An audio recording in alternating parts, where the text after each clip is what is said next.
Welcome to The Source, where we combine the headlines with in-depth conversations with the newsmakers themselves. I'm Pinky Webb. Today on the program, the Justice Department forms its core group as it takes on the challenge of leading a mega task force against corruption. And a presidential body is set to submit its findings to the president on the alleged corruption in DPWH with some lawmakers involved. Also, a lawmaker wants the Supreme Court to issue a temporary restraining order on the anti-terrorism law over, quote, relentless red tagging. Presidential Anti-Corruption Commissioner Greco Belga and Albay Representative Edcel Lagman join us live.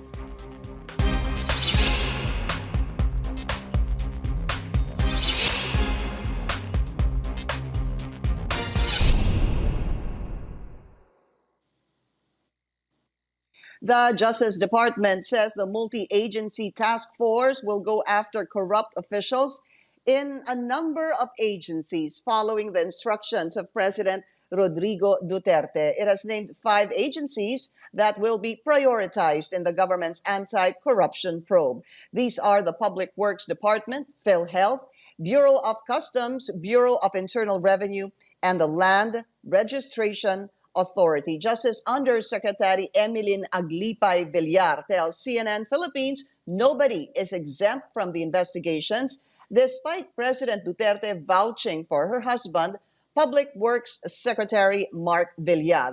The Justice spokesperson says she will not take part in the investigation, citing conflict of interest. The task force aims to significantly lessen, if not totally eradicate, widespread corruption in government. The President expressed that he has full trust and confidence in Secretary Duque and Secretary Villar. However, this does not mean that they are exempt.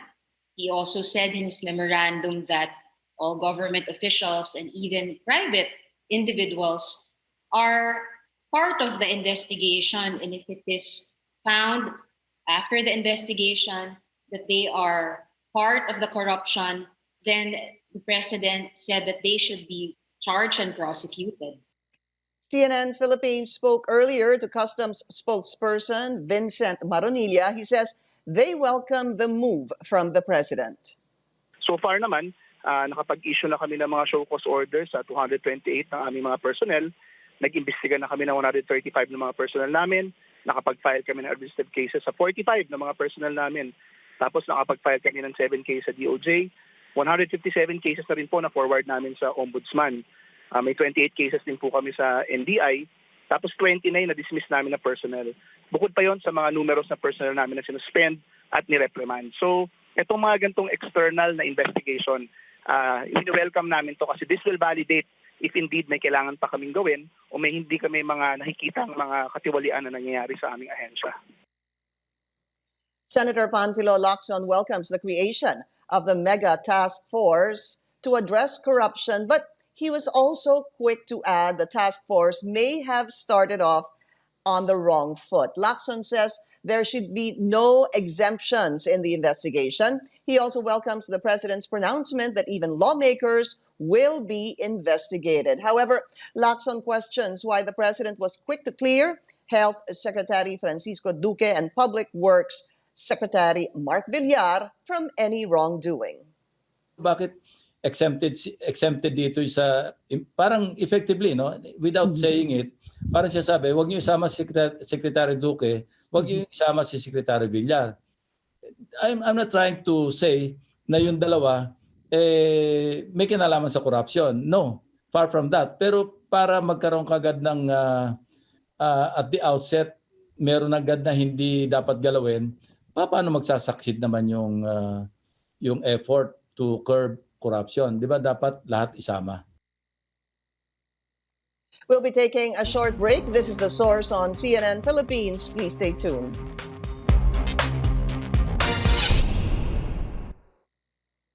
You're watching The Source on CNN Philippines. I'm Pinky Webb. A lawmaker wants the Supreme Court to issue a temporary restraining order on the anti-terrorism law over, quote, relentless red tagging. We also ask his position on the creation of a mega task force against corruption. Let's go straight to the source of the story. We have Albay, Representative Edcel Lagman. Congressman, welcome to the show and thank you so much for your time. Hi, good morning, Pinky, and thank you again for this opportunity. Congressman Lagman, let me first ask you about your reaction. What are your thoughts on this mega task force ordered by the president? Well, this should have been done a long time ago because the above the campaign of the president against corrupt and corruption appears to be not that successful. Hence, the necessity of this mega task force. I suppose because of the escalating numbers of corruption cases committed by no less than appointees of the president, this should have been done much, much earlier. What do you think about what some sectors say that this could really be some sort of overlapping of certain functions of different organizations? Let's look at it. You have the Anti-Corruption Commission, you have the DOJ, under that the NBI, you have the Ombudsman, and there are also supposedly internal investigations in the various agencies. Well, I think the jurisdiction of the Presidential Committee Against Corruption is rather limited. It is only concerned with presidential appointees. The graft and corruption campaign goes beyond the jurisdiction of this Presidential Committee Against Graft and Corruption. So there is a necessity for a super body to just oversee all of this campaign. And hopefully, I hope it will not be used against political dissenters and political opposition members. Are you even suspicious that this could happen? I beg your pardon, Pinky. Are you even suspecting that this could be used against the opposition or dissenters of the administration? No, I am not suspecting that. But I am just saying it should not be used as a tool to stifle dissent, some sort of a reprisal to those who are critical of the administration. But I am not saying that it will be used. I hope it should not be used. You're hoping hindi po ito magamit laban sa mga kritiko ng gobyerno. So you agree, very clearly, sir, you agree on the creation of this mega task force, but you're just finding it a little bit too late. Well, yes, I think it's rather too late because it should have been done much, much earlier because the corruption in government has accelerated. Congressman Lagman, I also wanted to get your thoughts on what Senator Ping Lacson said, that it appears that they may have started on the wrong foot after President Rodrigo Duterte absolved DOH Secretary Francisco Duque and DPWH Secretary Villar. Do you agree with them? Well, I think the campaign against corruption should be, in a matter of speaking, omnibus. It should not spare second cows. So it should involve everybody. And no one should be exempted from the coverage of this anti-corruption campaign.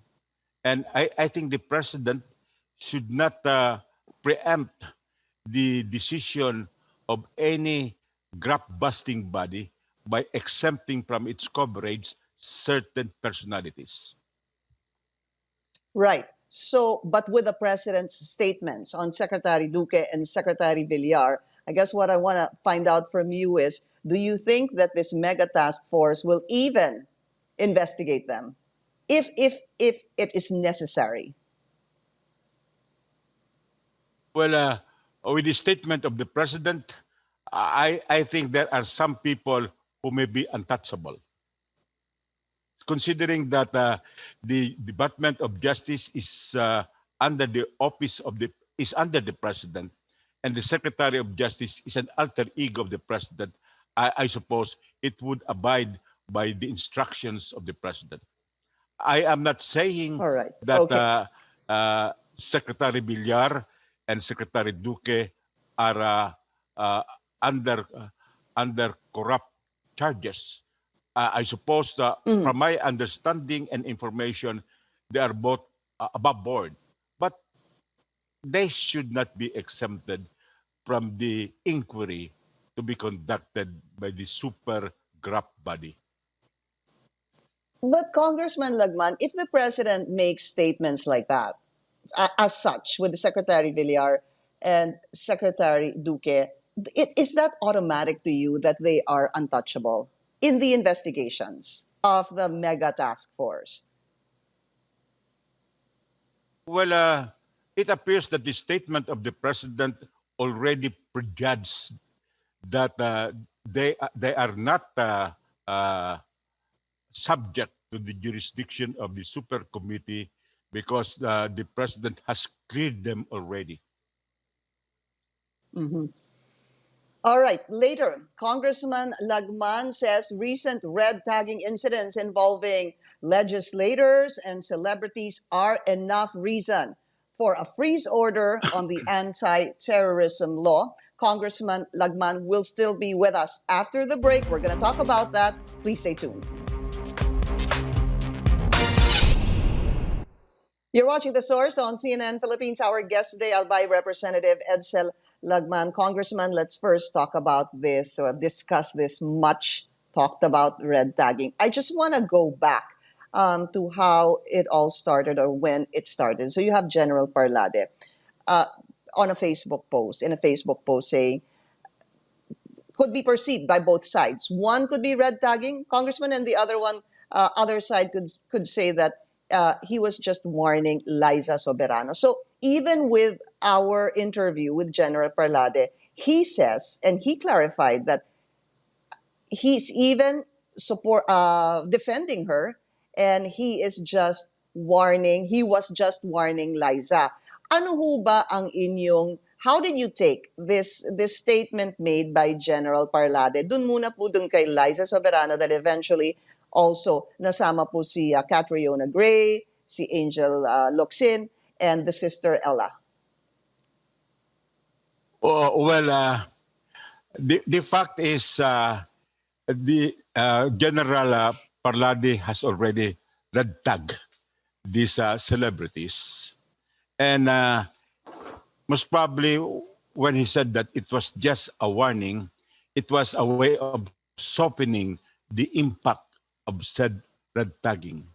But, red tagging is virtually witch hunting. It stifles dissent. It produces a chilling effect on the extent of discourse and debate and exposes the targets to violence, even extrajudicial killings. That is why red tagging is an aberration which should not be permitted.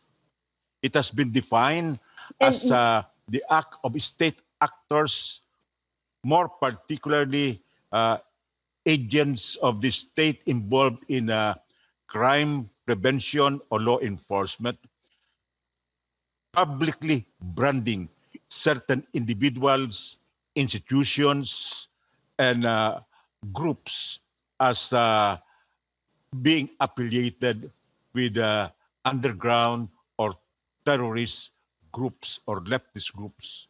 And I think this red tagging has been emboldened by the enactment as well as the effectivity of the Anti-Terrorism Act of 2020.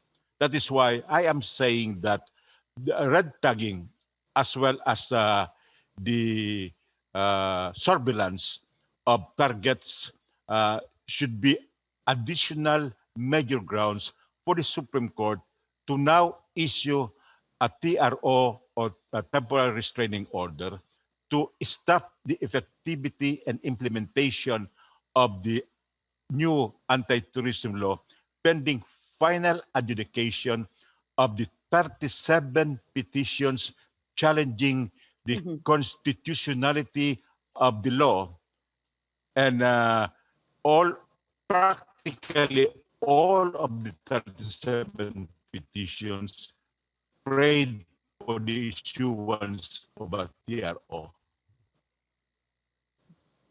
Yes. Okay. So let's get there. I want to talk about that more. It's almost as if you're saying, Congressman Lagman, what happened, as you would call it, that red tagging of these celebrities, is Exhibit A for the Supreme Court to order a TRO on this anti-terror law. Here's the thing, Congressman.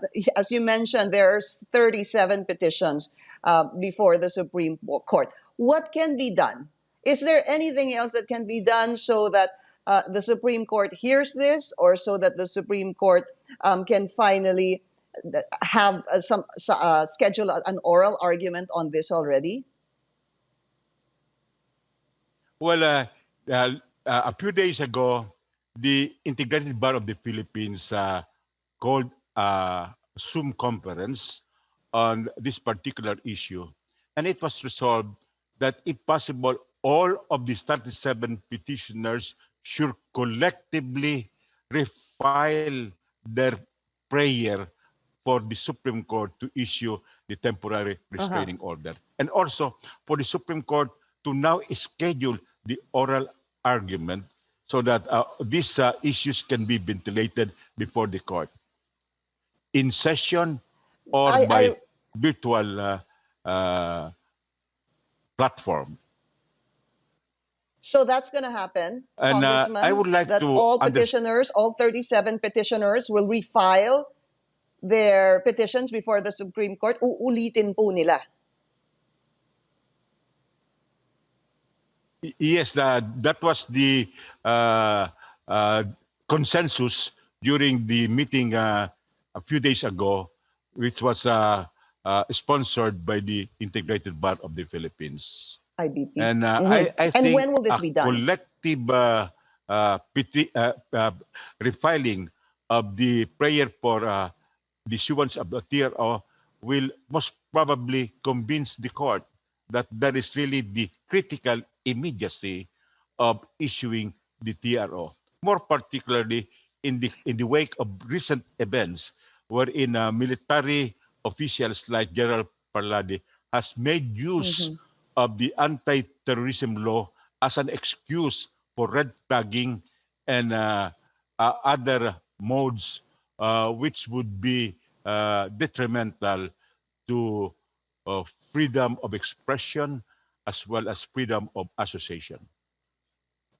Okay, but Chief Justice Diosdado Peralta recently said that there was a plan to invite two more friends of the court to assist the tribunal on this 37 petitions. I do remember him also saying that he didn't expect so many petitions regarding the anti-terror law. So would that delay? Because when you look at the oral arguments, wasn't that supposed to be set since September? And then what the Chief Justice is saying now is that they want to add two more people as friends of the court.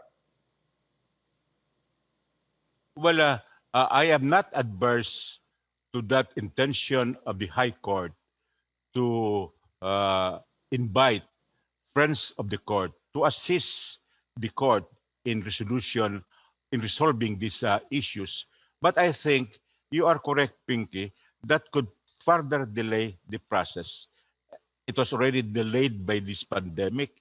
Now there could be further delay. That is why, because of these possible delays, there is need for the Supreme Court to already address the issue on the issuance of a preliminary of a temporary restraining order, even pending the final adjudication of the 37 petitions, because the adjudication What of the is your 37 petitions can take long, and meanwhile, this the implementation of the Anti-Terrorism Act of 2020 can exacerbate the situation against human rights violation, against human rights activists, defenders, and advocates.